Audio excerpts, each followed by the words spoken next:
32 minutos ya pasaron de la hora 19, nosotros 18, estamos nosotros de vuelta en la última rosca.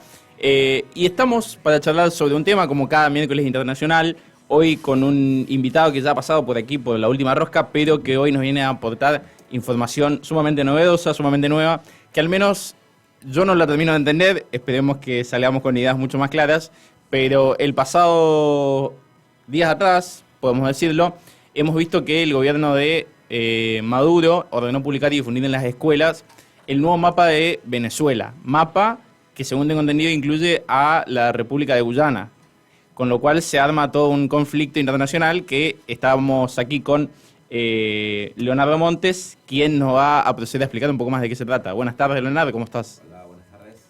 Bueno, yo soy Leonardo, ya pasé por acá, ya me conocen.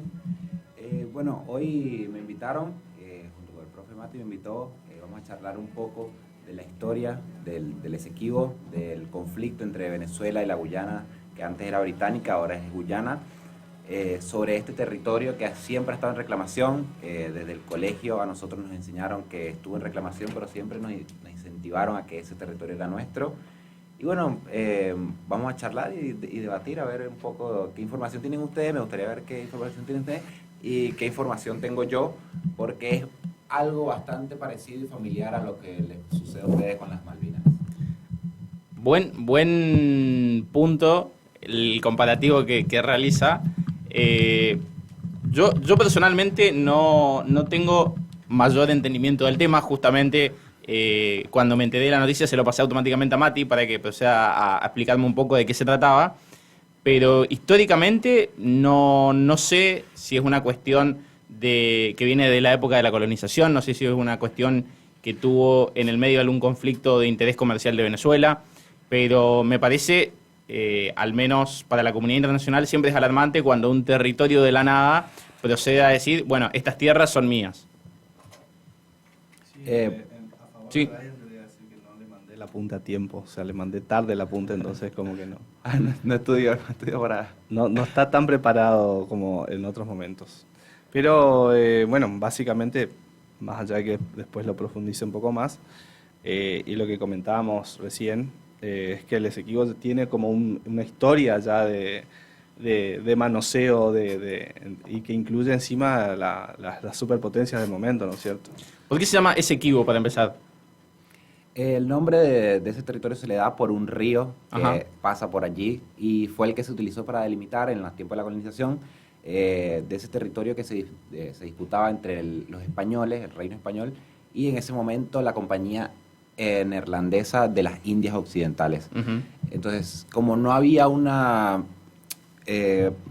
como es muy disparejo la zona geográfica, o sea, tiene selvas, tiene muchos ríos, es muy densa, se utilizó el río Esequibo para dividir esa zona. Entonces, por lo tanto, se le dio el nombre de esa zona de reclamación, el Esequibo.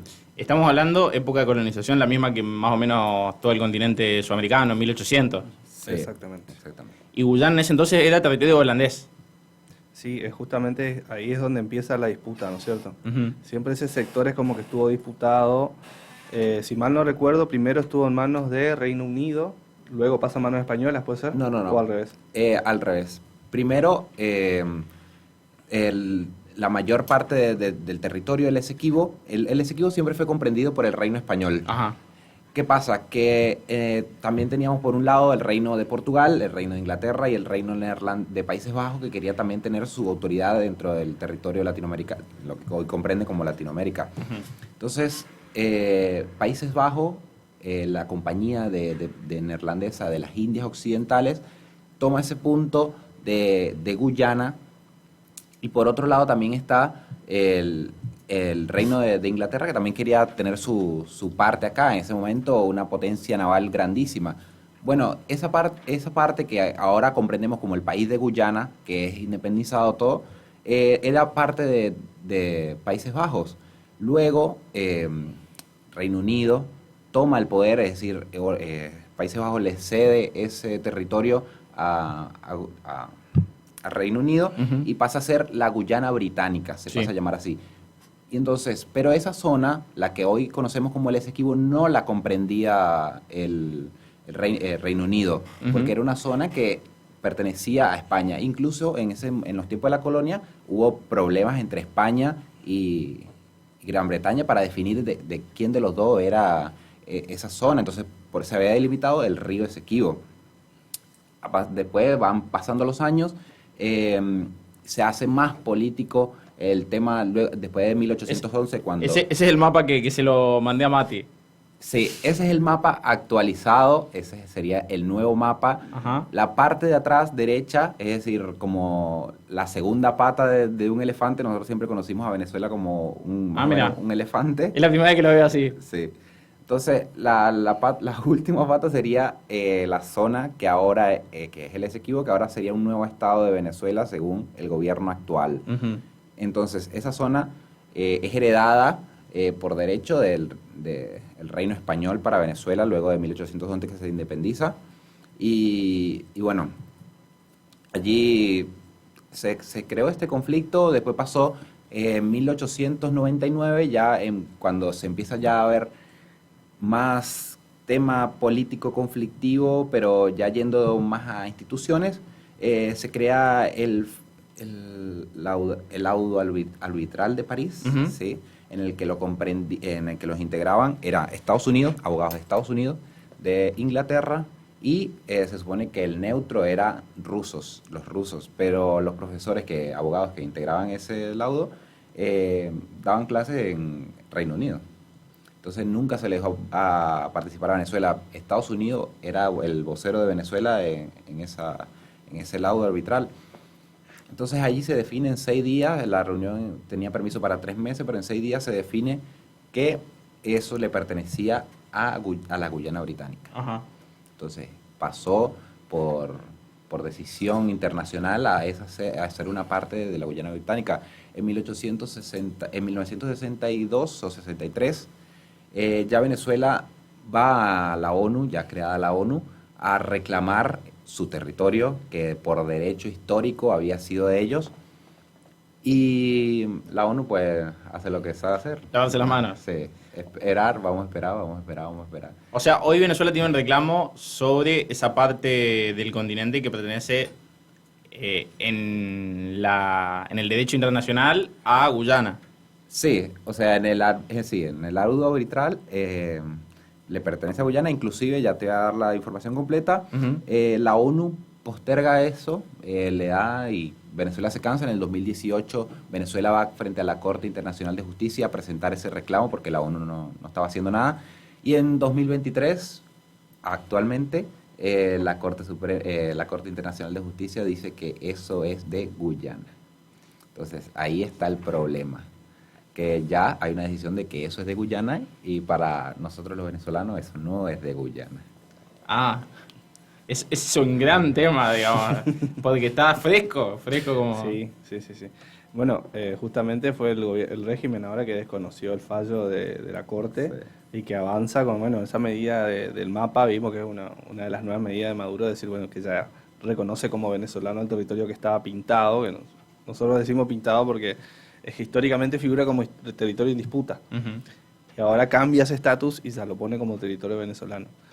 A todo eso hay respuestas, no solamente de parte de Guyana, sino que de parte de Estados Unidos, de parte de los aliados de Estados Unidos, y hay un tercer integrante que por ahí mucho no se habla, que es Brasil, que es ese vecino que está preocupado porque sus otros 2 vecinos se están llevando bastante mal y que le puede llegar a perjudicar si pasa a mayores, ¿no es cierto? Es otro tema ese. ¿Y cuál es el interés, más allá de lo histórico, más allá de lo tradicional o aquello que hace el sentimiento patriótico sobre ese territorio?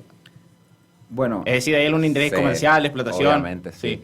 Es un territorio que actualmente, si Guyana se queda con ese territorio, estaría sacando más petróleo que inclusive Venezuela en este momento, con ese pedacito de territorio. Hay más petróleo ahí que en casi el 90% de las zonas de Venezuela.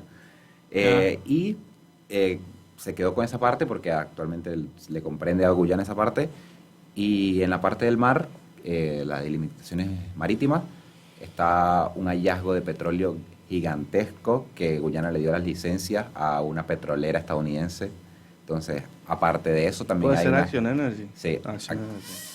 no, ExxonMobil. ExxonMobil, sí. Sí. Entonces, está ese problema, aparte que no solo tiene petróleo, sino tiene oro. Hay muchos venezolanos que se van a esa zona a extraer oro, trabajan por temporada y vuelven en las zonas mineras y todo eso. Entonces, ahora, con este problema, la situación y todo eso, se hace el referéndum ahora para votar de la nada si quieren que eso sea de Venezuela o no, y ahora se pintó que sí. ¿El referéndum dónde se hizo? ¿En Venezuela? En Venezuela. Y los venezolanos votaron que sí. Ahí hay un problema porque hay que ver. Yo la verdad no sé si puedo decir es así o no, pero supuestamente votaron 10.500.000, alrededor de 10.500.000 venezolanos, pero se publicaban bastante videos de que las escuelas estaban vacías o que hacían votar a los niños pequeños. En todas las escuelas habían adolescentes que los obligaban a votar y todo eso como para decir que votó mucha gente. Es algo que pasa siempre en las elecciones venezolanas, siempre ese conflicto de fraude, de que votan gente que ya está muerta, gente que... Entonces... Eso no puede ser. Esas cosas no pasan acá. Eso no pasa acá. Solamente pasa en otros países esas cosas. Hay mucho interés por esa zona. Y una cosa que quiero explicar es que Venezuela no reclama Guyana. Porque se tiende a confundir mucho eso. De que Venezuela no es que quiere tomar Guyana como parte. Ellos quieren, Venezuela quiere reclamar es su zona del Esequibo. No es Guyana. Porque hay mucha gente que dice, no, que quiere sacarle, pero si ya Guyana es un país. No. Es esa zona que, bueno, ahora ya hubo un fallo sobre eso, pero que no le pertenecía ni a Guyana ni a Venezuela, solo por un arbitraje que nunca se le tomó validez después de la creación de la ONU. Entonces, es eso, hay mucho interés. Aparte, Guyana puso bases militares ahí por militares estadounidenses. E incluso hay amenazas de ahora porque Venezuela está moviendo sus tropas a la zona fronteriza, incluso ya designó un general a cargo de esa zona, ya va a crear instituciones dentro de la zona. Van en serio, digamos. Sí, ya pusieron encargados del PDVSA, que PDVSA es Petróleo de Venezuela, la empresa que extrae petróleo. Ya puso encargados que concedan licencias a PDVSA a extraer oro, ya empezaron a dar permiso para actividades mineras, actividades petrolíferas y todo eso ahí en el Esequibo. Entonces va a ser un conflicto que la verdad no sabemos si va a terminar en guerra o en qué, porque en esa zona hay militares estadounidenses, militares guyaneses, y ahora también van a ingresar los militares venezolanos a esa zona porque la comprenden como zona venezolana ahora después del referéndum, porque se hicieron 5 preguntas y habían preguntas que no las pude leer. Capcioso. Pero habían preguntas que decían que si estás de acuerdo en que se tomen medidas para recuperar nuestra zona territorial. Entonces tú dices, bueno, medio vacíos ahí que tú dices, ¿qué medidas? Sí. Tal cual. ¿Por qué hay militares estadounidenses en esa zona? Qué buena pregunta esa.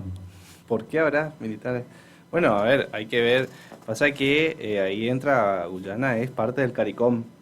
El CARICOM debería ser el Mercosur del Caribe, ¿no es cierto? Uh-huh. Ahí entre ellos, esos países firman convenios y todo eso.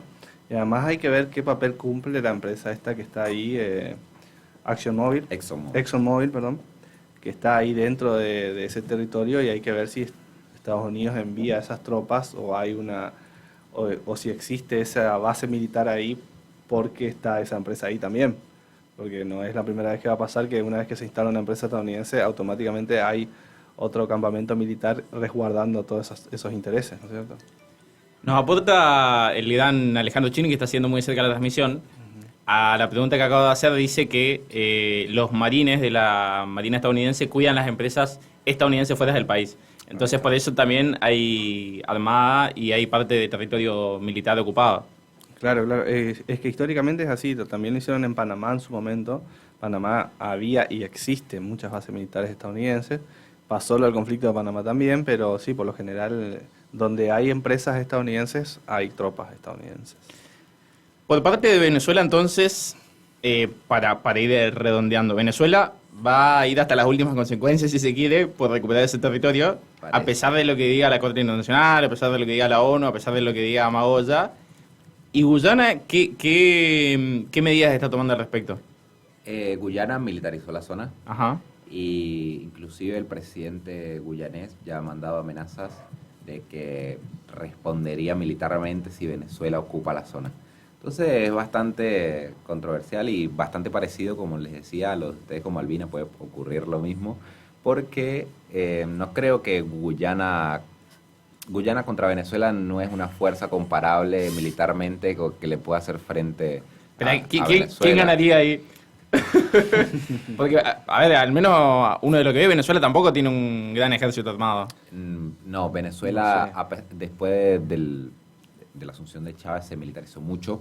Inclusive, no en entrenamiento, pero sí en equipamiento militar, supera a Colombia, Ujú. a Perú y en Ecuador en equipamiento militar. Mira. O sea, es uno de los pocos países que tiene más de 500 tanques rusos en Venezuela. Y además que hay mucho también armamento que no se conoce porque hay muchas bases militares rusas dentro de Venezuela. Incluso uno de los grupos militares que está dentro de Venezuela es el grupo Wagner. Entonces son grupos que protegen a Venezuela por intereses comerciales.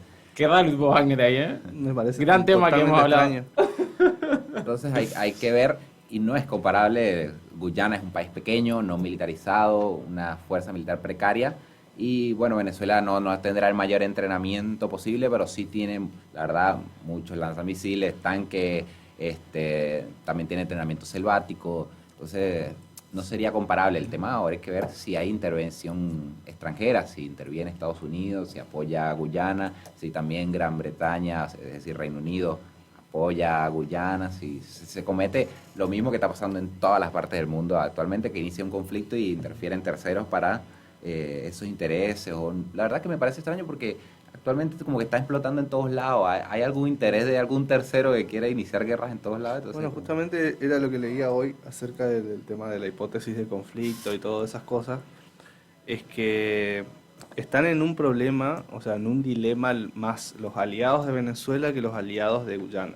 ¿Por qué? Porque los aliados de Guyana también tienen intereses dentro de... los aliados de Venezuela tienen intereses dentro de Guyana. Ujú. Entonces no sería tan claro el apoyo militar de China, de Rusia, porque todos están ahí metidos, también empresas rusas, empresas chinas, lucran dentro de Guyana.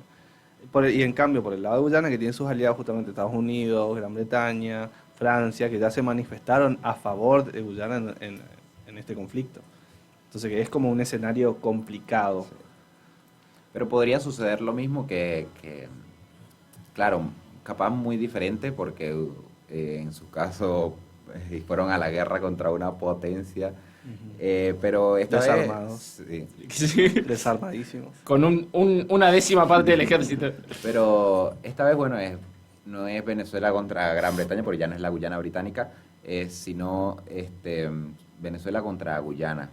Entonces, en poderío militar ganaría Venezuela, pero igual le iniciaría una guerra de conflicto de territorio. Es casi lo mismo, o sea, es como nosotros reclamamos lo que históricamente es nuestro, así como ustedes reclamaron que las Malvinas es suya, porque, qué sé yo, los antecedentes históricos, las limitaciones territoriales y todo eso. Entonces, lo mismo pasa con Venezuela. Ya no tiene que ver una cuestión de qué posicionamiento político tienes tú, de si estás con Maduro o si no estás. Ya es algo bastante del sentimiento venezolano decir que eso nos pertenece, que eso históricamente es nuestro. Leonardo, para finalizar, ¿qué ánimos, no sé si tuviste la posibilidad también de charlar con familiares, con amigos allá de la zona, ¿cómo está el ánimo en la zona? O sea, Venezuela, los venezolanos que están actualmente, ¿tienen intenciones de ir a la guerra o tienen miedo de que se desate un conflicto? No, la verdad que con los que he hablado, normalmente el venezolano no tiene ni pensado ir a la guerra y si dicen que hay guerra, bueno, vayan ustedes los que vayan a mandar, pero no voy a entregar. Venezuela son muy nacionalistas, al igual que creo que en casi toda Latinoamérica tenemos bastante sentimiento nacional, pero no son, a menos que seas del gobierno actual, no vas a ir a la guerra, voy a reclamar. Si no sé qué tal, se corre mucho el meme de, bueno, si dicen que el Esequibo es nuestro, que vendan mi pedacito allá y me lo entreguen, me manden el dinero. He visto mucho ese meme en todos lados, en Instagram y en los estados de WhatsApp, de venezolanos poniendo, bueno, si el Esequibo es nuestro, que vendan mi pedacito y me lo manden a mí. No, acá nosotros tenemos un meme histórico que tiene que ver que los paraguayos nos hacen a nosotros, que dice, bueno, si ustedes dicen que Malvinas es de ustedes, devuélvanos Formosa y Misiones. Nosotros Formosa se lo damos de todo gusto, o sea, quédense con Formosa, háganse cargo. Incluimos Chaco capaz en el cambio. Regalamos, que hagan lo que quieran con Formosa, no hay problema. Con Gildo y todo. Tal cual, tal cual. Hay que aceptar el paquete entero, no, nada. No. Leonardo, muchísimas gracias por tu aporte y bueno, veremos cómo evoluciona esto, que yo al menos no tenía idea que estaba tan avanzado que podía tener tanta escala de conflicto, digamos. Sí, bueno, el placer es mío, gracias por la invitación, profe. Y bueno, a veces está bueno venir y a mí siempre me gustó la historia venezolana y en mi colegio, yo fui a un colegio militar, entonces siempre nos enseñaron bastante la historia venezolana y me sirve aportar y refrescar porque sabía cuando venía, no me dijo el profe Mati que venía esto, pero sabía que me iba a hablar de esto, habla de política internacional y yo dije, bueno, voy a refrescar un poquito lo que sé, así ya puedo charlar y darle información buena a los chicos. Excelente. Nosotros después nos quedó algo más para andar en el tema. Nos quedó 2 puntos claves que les voy a tirar ahora, que es Doctrina Monroe y Doctrina Drago. Me encanta la doctrina Monroe. Ahí Banco. está. Bueno, Mati, si